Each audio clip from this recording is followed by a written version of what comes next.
So this is after giving it a regular vacuuming with a regular shop vac. Nothing special there, cleaned up pretty well.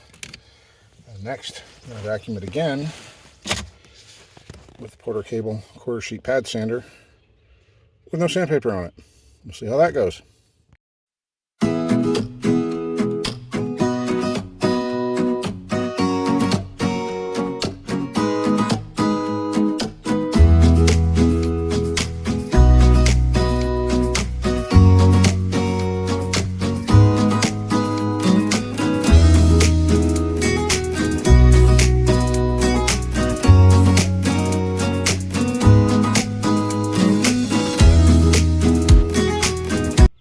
So I couldn't vacuum and run the sander and the camera at the same time. I don't have a tripod out here.